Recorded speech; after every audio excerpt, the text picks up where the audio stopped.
Pode na Laje é um podcast produzido pelo coletivo Merak, buscando incentivar e dar voz às pessoas de dentro da comunidade. Não deixe de nos acompanhar também pelas redes sociais, @Pode na Laje. Oi, gente, aqui é a Ana, apresentadora do Pode na Laje, e nós estamos aqui para o nosso último episódio da temporada e vamos falar hoje da importância do acesso à cultura em territórios periféricos. Exatamente, a gente não poderia terminar essa temporada com um tema mais relevante, mais importante, e para isso a gente tem conosco Priscila Machado. Bem-vinda! Obrigada, gente. Estou muito feliz pelo convite, obrigada. Aqui é um território que para mim é muito importante, que é um território onde eu nasci, onde meus pais se conheceram, onde meus familiares moram. Então, muito feliz, fora todas as coisas que eu acompanho daqui, então agradeço muito. A gente que agradece a sua vinda. E já iniciando, né, a nossa conversa, apresenta um pouco, fala um pouco da sua trajetória aqui pra gente. Bom, meu nome é Priscila Machado, eu tenho 36 anos, atualmente eu estou fazendo mestrado em Bens Culturais e Projetos Sociais na FGV, discutindo justamente território e memória. E além disso também fiz algumas especializações em gestão de projetos, em produção audiovisual, em projetos na economia digital, fiz parte de vários coletivos, vários projetos.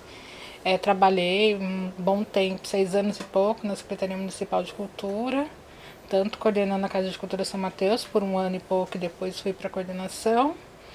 E vivo de cultura desde que eu me entendo, assim, acho que eu nunca fiz outra coisa que não fosse cultura, assim, desde os 10 anos. Uau! Que bacana, Priscila.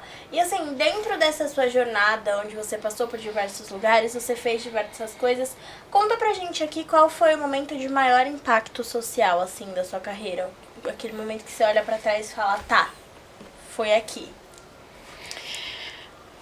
Nossa, eu acho que assim, quando eu entendi a importância de olhar para impacto social foi quando eu tinha meus 15 anos, fui fazer um curso numa ONG e lá eu comecei a estudar a elaboração de projetos, como ser uma liderança, como estudar as políticas públicas para a juventude, isso com 15 anos, para escrever um jornal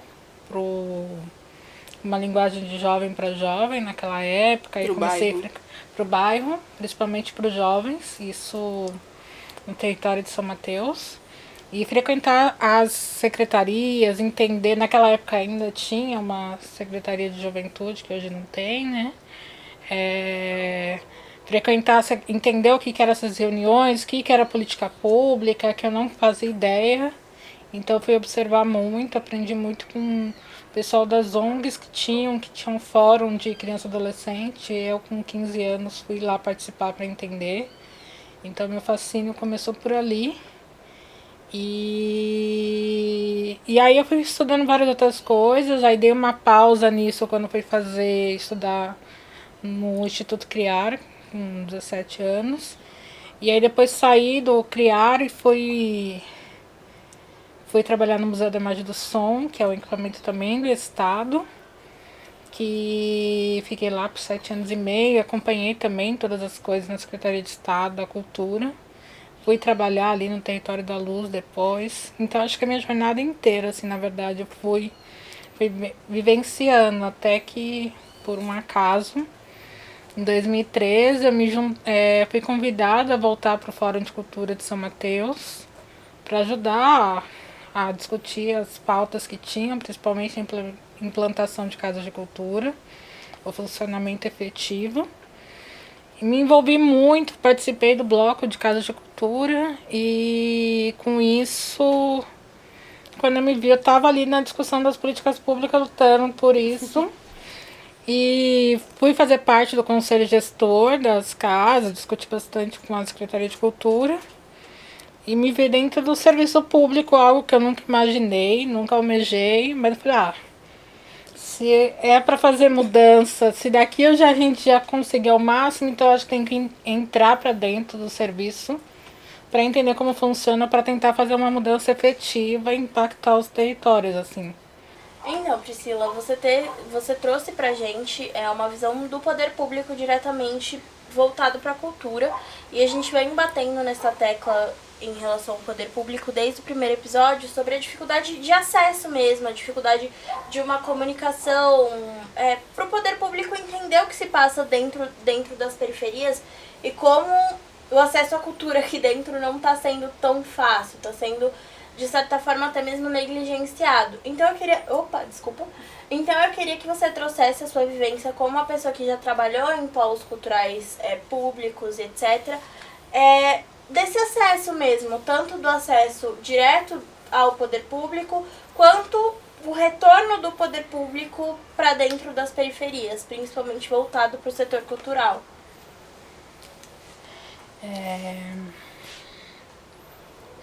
Eu acho que um dos grandes desafios é que faz um tempo que eu tô longe do serviço público, uns 2 anos e meio, um pouco mais.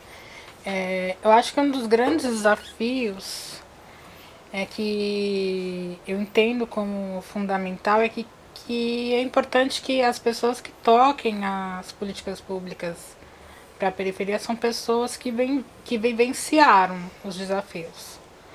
Porque muitas das vezes não adianta a pessoa tem uma graduação, formação, né? Mas se não tem a vivência, não adianta muito. Sim. Que bom, a gente até agradece quando tem alguém que é da área da cultura, é um passo. Mas um outro passo é que pessoas que vivenciam e moram em territórios periféricos tenham uma circulação. Porque senão quem não tem a vivência de território não vai saber desenvolver essa política.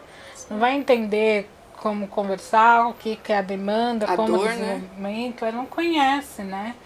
Eu lembro que quando eu estava coordenando a Casa de Cultura São Mateus, acho que um dos grandes desafios para mim eu abri a casa, coordenava, e aí quando eu assumi, tinha um serviço de limpeza, aí o serviço de limpeza terminava determinada hora.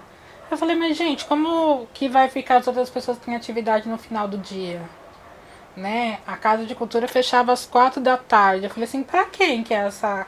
que vai ter um equipamento pagando aluguel, todo esse contrato de limpeza, segurança, não sei o quê, e a Casa de Cultura fechava às 4 da tarde. E não abria no fim de semana.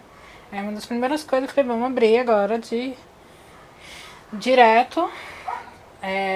abrir direto isso e fechar a casa às 9 da noite, assim, tentar não ultrapassar das 10 também para não interferir com os moradores, porque era um lugar residencial, mas acho que assim, entender que não dava para um equipamento funcionar até as 4, não dava para ter limpeza até as 4, entender que também é importante você ter água para a pessoa que vai se apresentar. Não adianta você ter conseguimos um bebedouro, instalar um bebedouro. O artista vai sair do palco, pegar o copinho descartável para depois voltar. Sim. Então entender que tem que ter a água, sei lá, na garrafinha, em um lugar acessível para a pessoa. Entender como que é o uso disso, né? E aí, a primeira coisa que eu fiz depois que eu virei coordenadora das casas, falei, quero entender como que eu faço para ter material, porque caneta, essas coisas. Porque, quando eu era coordenadora, eu tirava do meu salário para, vou pintar a parede, não dá mais, vou colocar fui na 25, comprei tecido para montar a estrutura de um palco e comprava água, parava num lugar, comprava copo descartável com meu dinheiro, mas falei, não, isso tem que ser um recurso público, não dá para ficar tirando. Sim. Sempre, né? Então eu entendi que isso era uma necessidade, então eu fui resolver isso dos insumos, assim como entender que também não dá para os artistas ficar pedindo para amigo fazer programação voluntária. Falei, hoje eu tô aqui como poder público, amanhã eu tô de volta, tem que lembrar disso também. Sim.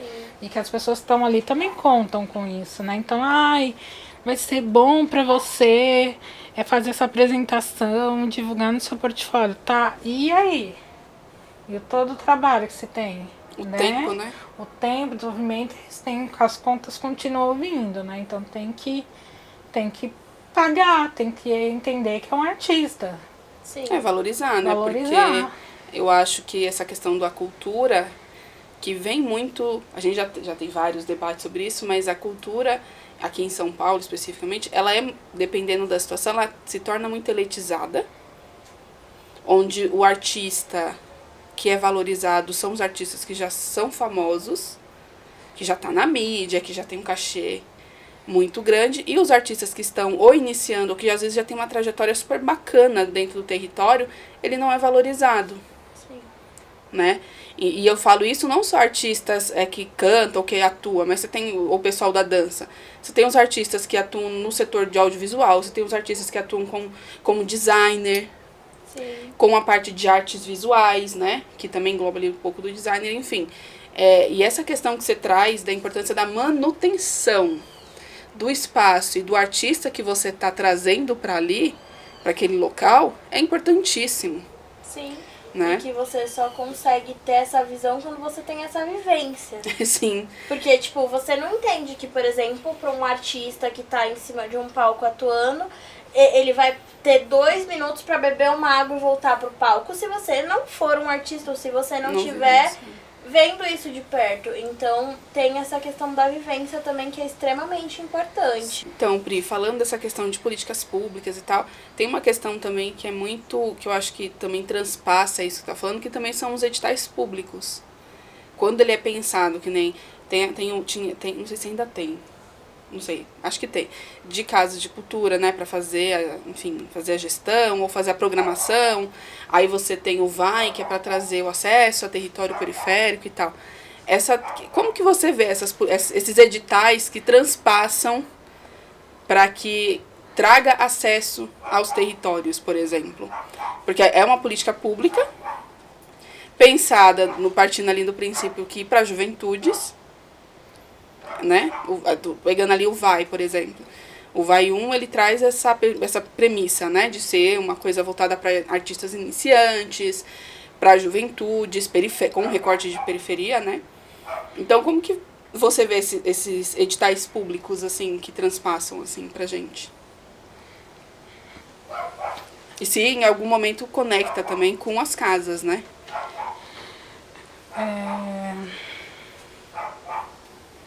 É que são duas coisas diferentes, né? Os editais e os equipamentos culturais, né?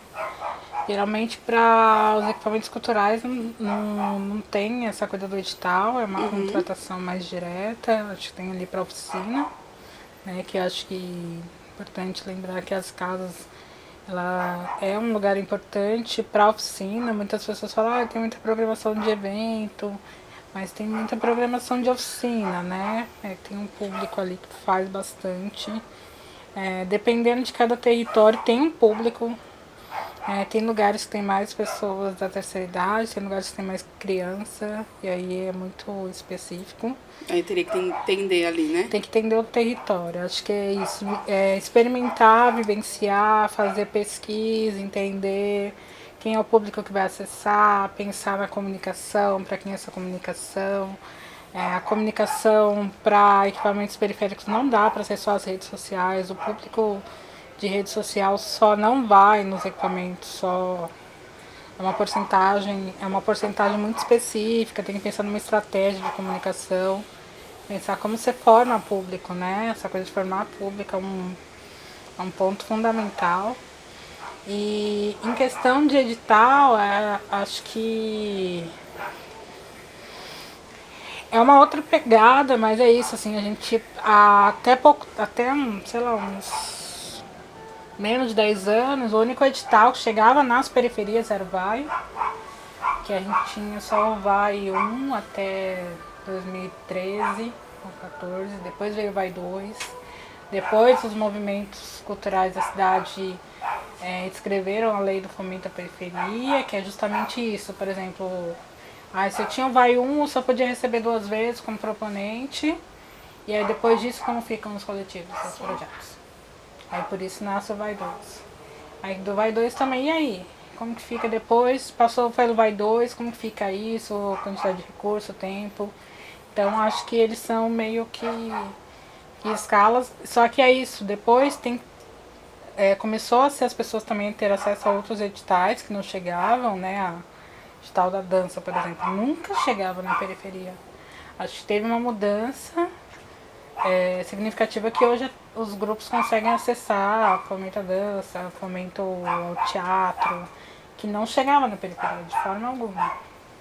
A gente foi mudando isso. E é recente, se você for pensar que tem menos de 10 anos essa mudança, é muito recente. E em questão das casas de cultura, também é muito recente, né? As casas de cultura voltam para a Secretaria Municipal de Cultura em 2014, em 26 de setembro de 2014, um decreto que foi assinado, porque teve um momento que pensou, para a gente gerir a cidade, vamos descentralizar as coisas, foram para as subprefeituras, as casas de cultura. Só que nas subprefeituras não tem ninguém da área da cultura, então não sabia se gerir isso. Aí criaram aquela função de supervisor de cultura, que também é uma outra questão. E aí depois, com o movimento da cidade, fez uma luta muito grande, de tipo, não dá mais para esse equipamento ficar na subprefeitura. E em 2014 se concretizou a vinda, e começou a fazer alguns contratos, e começou a vir estruturas. E teve um momento que aí sim, começou a se buscar gestores que tivessem vivências, e isso teve uma mudança significativa. Mas é isso, é ainda muito recente, né? Muito recente. A gente está aqui falando de Cidade Ademar, eu lembro que, sei lá, em 2010 ou 2011, eu participei de algumas reuniões ali no Jamac, que estava se discutindo já a Casa de Cultura de Cidade Ademar. Foi ali, aí que eu conheci um pouco mais próximo, porque eu voltei a morar no território, né, que eu cresci em São Mateus, apesar de ter nascido em Cidade Ademar. Voltei a morar ali na Missionária, falei, vou ver como tá a situação da cultura aqui. Aí comecei a participar, fui em algumas conversas, a gente já discutia ali. E aí, quando eu tô na secretaria de novo, volto, falei, Cidade de Ademar. Eu falei, caraca, é verdade. Sim. E é isso, assim, acho que teve momentos que eu também queria trazer meu projeto para outros projetos que eu desenvolvia, itinerante para a Cidade de Ademar, mas é isso, tipo, nem espaços culturais eu tinha conhecimentos independentes. Né? Você tem o Jamac, que tem um papel importante, e não conhecia outros, assim. Eu fiz exibição numa escola lá no São Jorge, com um desafio imenso de falar para as pessoas o que era exibir um curta-metragem, deixa eu montar um telão, porque ninguém nunca tinha nunca tinha visto um curta, um filme dentro de uma escola, então foi um desafio. E aí, por exemplo, lá em São Mateus, quando eu fui fazer parte do Fórum de Cultura, a gente chegou numa discussão de tipo, como a gente trabalha, o que falta pra gente conseguir se desenvolver enquanto artista. Fala, poxa, nossa história não tá em nenhum lugar. Sim. Como a gente conta que a gente existe? A gente montou um GT de mapeamento e memória para saber quem eram os artistas que estavam atuando no território. Naquela época a gente não tinha ideia do número. E aí a gente escreveu um projeto com um Vai 2 e quando chegou no final da pesquisa, levei um susto, conseguimos mapear 300 coletivos. Nossa. E isso que cada conversa que a gente fazia de história de vida, história oral, que é um estudo que se tem para você estudar e construir um processo de memória, a gente descobria mais alguém falava de uma outra pessoa que desenvolvia e construía a cultura. E a gente começou, né? E aí algumas coisas começaram a me fazer sentido. Porque aí de repente alguém contou assim pra mim, putz, você sabia que em 1979 a gente teve na Secretaria Municipal de Cultura um cara que chamava Mário Chami, e esse cara começou a promover eventos em várias pontas da cidade de São Paulo para estimular que as pessoas começassem a discutir equipamento cultural. E com essa discussão de como ter um equipamento cultural, naquele momento ia se construir o CCSP ali no Vergueiro. E aí cada entrada do Vergueiro ia estar direcionada para uma zona da cidade, zona leste, zona norte, sul e oeste. E isso ia fazer parte de uma rede de equipamentos que o Centro Cultural de São Paulo ia ser o centro para distribuir. Só que é isso, o tempo de gestão pública ele muda muito a cada mudança de eleição, né? E aí você não tem uma continuidade, aí é isso. Construiu-se o Centro Cultural São Paulo, você está numa região bem localizada, e aí aquele estímulo que a todas as outras regiões foi despertada a discutir, que se pensou nesse projeto, na época esse projeto do Mário também chamava Projeto Periferia.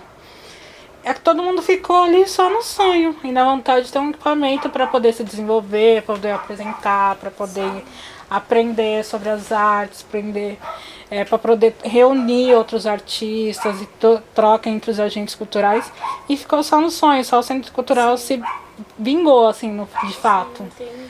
E aí as pessoas que naquela época foram estimuladas continuaram essa luta, e essa luta veio ao longo dos anos pelos fóruns de cultura, que são movimentos independentes, que ficam em cada um dos seus territórios brigando para conseguir ter uma casa de cultura, um centro cultural, a biblioteca, um teatro. Então isso foi algo muito sonhado. O Mário Chamie estava nesse estímulo de pensar no centro cultural, casa de cultura, porque também tinha uma inspiração no Mário de Andrade também.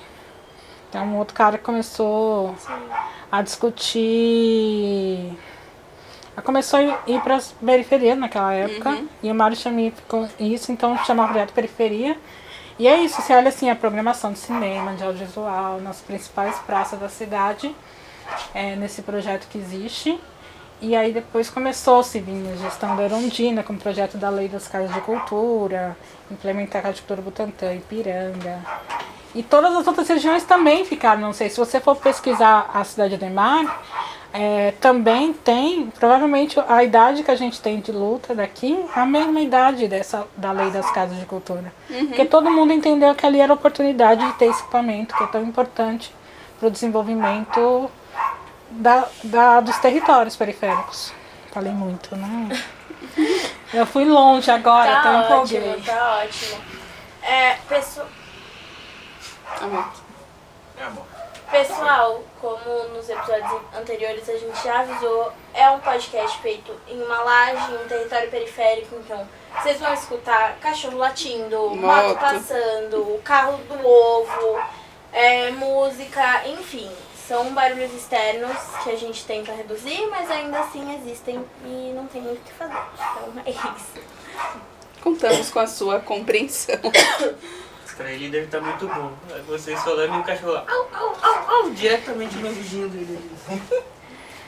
E Priscila, você trouxe pra gente essa visão que você mesmo acabou de falar sobre esses coletivos, essas pessoas que muitas vezes são apagadas mesmo, que você não tem acesso porque eles moram em território periférico, etc. E a gente queria entender... E a gente só constrói memória... Aonde estão os espaços de memória da cidade? Não estão nenhum na periferia. Não tem. E a gente queria entender o que você acha que vai ser do futuro, tanto dos jovens quanto das pessoas mais velhas, enfim, dessas pessoas que são artistas dentro desse território periférico e não têm acesso a esse material de cultura, a esse local de cultura. A gente entende que existem muitos locais que têm cultura, mas também existem muitos sem. Então a gente queria entender realmente como você acha que vai ser a vivência da nova geração de pessoas sem acesso a materiais culturais.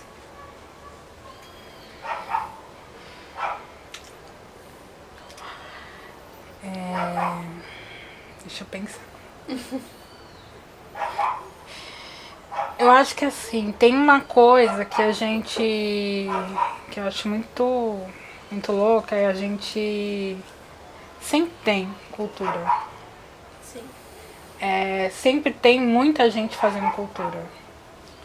Né? O problema é que a gente não consegue organizar, mapear, se estruturar quem são essas pessoas, né? para mapear. Então eu acho que assim, como conseguir fazer num outro território, eu acho que é fundamental conseguir se mapear, conseguir levantar, pensar em algo que consiga identificar quem as pessoas fazem, porque tem muita coisa, né? Sempre vai ter a roda de samba, sempre vai ter muita gente tocando muito rapper, vai ter sempre muita gente da dança, vai ter gente do circo, vai ter gente do teatro, vai ter gente da literatura. Se começar um mapeamento, ver quantas pessoas produzem. Sim. O problema é que a gente não tem estrutura para as pessoas conseguirem se encontrar. A gente não consegue fazer um encontro de artistas. E muitas vezes é isso, assim, como a gente também faz com que as pessoas consigo entender também a importância de se encontrar. Poxa, vou para mais uma reunião que a gente vai ficar discutindo e depois a gente vai começar a discutir entre a gente mesmo, como a gente muda isso. Acho que quando pensa nessa mudança, acho que uma coisa que eu acho que é fundamental é isso, fazer um mapeamento, entender quem são esses agentes, pensar em como cada um pode contribuir, pensar num projeto, de repente, de registrar essas memórias, porque se a gente não registra nossas memórias, ninguém vai registrar pra gente. Cada um vai registrar a memória que tem seu interesse. Se a gente não ocupa esse lugar de registrar nossas memórias, ninguém vai fazer isso por nós. Então acho que fazer isso é fundamental. Por mais que a gente tenha a internet, a internet ela direciona muito os algoritmos para nossas bolhas, então a gente não consegue se encontrar. E é isso, assim, tem que pensar um pouco em como faz isso. E também, eu não sei ainda como, mas pensar também como a gente constrói um projeto que também conversa com a linguagem dessas outras pessoas que estão vindo, outros agentes culturais também, para somar outras pessoas que vão ser artistas, que estão se tornando artistas, vão se descobrir como artistas. Pensar em como a gente também estimula isso, né? Para também não ser um lugar cansativo que a galera não quer estar.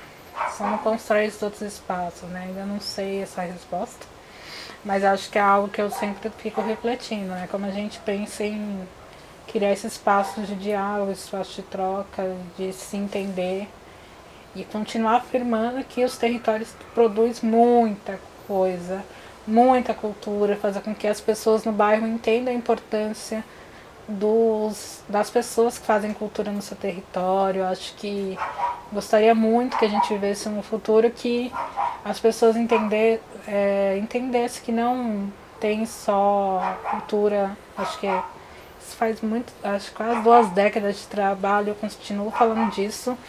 Então as pessoas entenderem que cultura não é só no centro, valorizar o seu bairro, valorizar a sua história e ter esse fortalecimento, né, entender esse processo de construção de identidade cultural, né, que a gente tem que pensar como faz essas rupturas e como constrói um novo processo, um novo amanhã. Acho que essa perspectiva que você traz fecha muito a nossa primeira temporada de uma maneira muito transversal, né? Sim. Se a gente combinasse os episódios, talvez não fosse tão assertivo, eu acho. Mas é isso. É como pensar em soluções sistêmicas, estratégicas, enfim, para que os territórios possam ter acesso à cultura, acesso a oportunidades, né? Quando a gente, por exemplo, aqui do nosso lado aqui, né? Quando a gente imaginou em fazer o podcast, quando eu idealizei, a ideia era justamente trazer as narrativas do meu bairro. Como um mecanismo de memória, de valorização das pessoas que estão aqui, desde as lideranças aos artistas, das pessoas que são de fora e movimentaram aqui dentro. E isso é uma coisa que a gente permanece, né, Yasmin? A gente perpetua fazendo. Fazendo. E eu acho que é isso, né? Acho que uma das coisas que eu imagino, pensando nessa perspectiva, é essa questão do multiplicar, né? Então, você passou por um projeto, você vai ter sempre alguém que você fala, olha, que você vai indicar, olha, aquele projeto XYZ vai te ajudar nisso, você não quer fazer? Às vezes a pessoa nem sabe, mas aquilo ali pode ser a primeira porta para ela. Ela pode nem seguir, às vezes, no segmento do audiovisual ou da cultura em si. Mas pode ser o primeiro caminho para que ela se descubra em algum lugar. Sim. E quando a gente fala de juventude, especificamente, o que a gente está procurando? O nosso lugar. E sendo artista ou não, o nosso lugar. De voz, de visibilidade, de acessibilidade. Quais são os espaços que a gente pode entrar e permanecer e depois sair e voltar, enfim. Então, pensando nessa perspectiva, eu queria que você, a gente já está quase fechando também, eu queria que você trouxesse, dentro do seu contexto, né, da sua história, o quanto que os espaços que você passou, né, os projetos que você atuou, seja como aluno, ou como professor, ou como coordenador, enfim, impactaram a sua vida. Queria que você trouxesse pra gente essa reflexão, vamos dizer assim. cada lugar que eu passei foi fundamental para eu construir a identidade minha identidade individual, o que eu sou hoje. Eu acho que eu costumo dizer que nada é por acaso e cada lugar trouxe uma perspectiva diferente para mim, né? Acho que passar pelo Fórum de Cultura me trouxe uma coisa, vivenciar um pouco algumas reuniões me trouxe outras, ouvir as pessoas. Cada pessoa que a gente conversa, que a gente troca, acho que tem uma troca, um aprendizado que foi fundamental para construir minha identidade. Acho que ainda estou num processo ainda de tentar desenvolver, conseguir elaborar o que é tudo isso.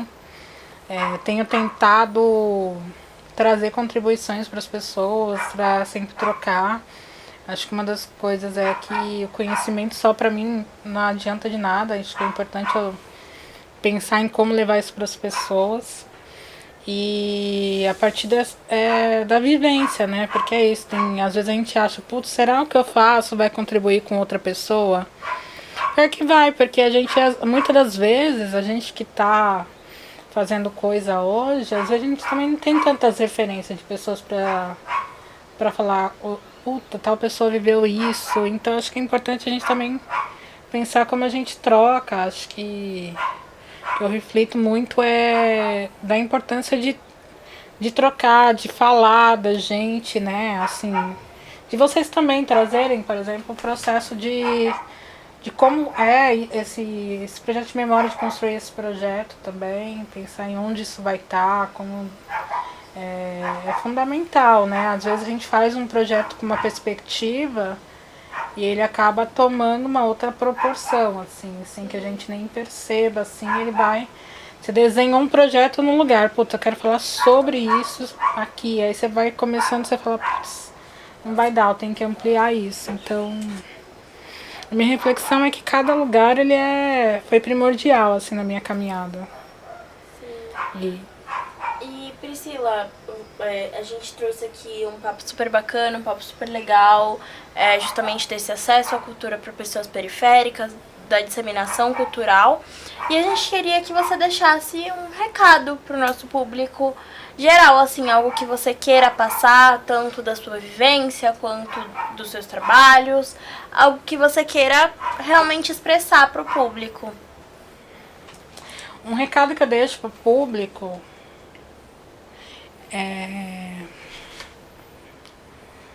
que é importante se apropriar das ferramentas que a gente tem. É importante ocupar todos os lugares possíveis para a gente mudar o nosso entorno, transformar a nossa realidade, para a gente conseguir trazer impactos efetivos. Muitas das vezes a gente vai ser o único nos lugares que a gente ocupa, mas para que deixemos de ser os únicos, é importante a gente ocupar e mostrar para outras pessoas. Eu gostaria muito que outras pessoas que estivessem assistindo também conseguissem poder falar um pouco, putz, eu vi um material lá há tanto tempo e mudei minha visão, estava errado, consegui transformar, não é mais assim. Eu acho que o que mais mexe é quando você repete o mesmo assunto por anos, décadas, e você fala, caraca, quando a gente vai vencer essa pauta, pelo amor. Então, por favor, ocupem todos os espaços, ocupem todos os lugares, não deixem de escrever as ideias, é importante escrever projetos.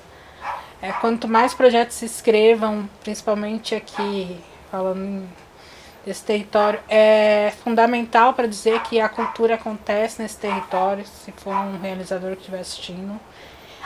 Porque às vezes ela fala assim, putz, aquele território não chega a projeto. Claro que não chega. Quem ensina a escrever projeto? Sim. Como que vai acessar esses editais? Como vai acessar as coisas? Então, escreva um projeto, escreva as ideias. Se não sabe, procure quem sabe. É importante trocar. E quem saiba também não guarde o conhecimento sobre escrita de projetos, sobre as ferramentas só para si, para que a gente consiga ampliar as coisas. Só assim a gente vai mudar alguma coisa.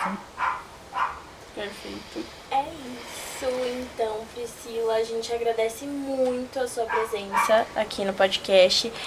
Foi um episódio incrível, a gente teve debates muito construtivos no geral. Como eu disse no começo desse episódio, a gente não poderia estar encerrando de uma forma melhor.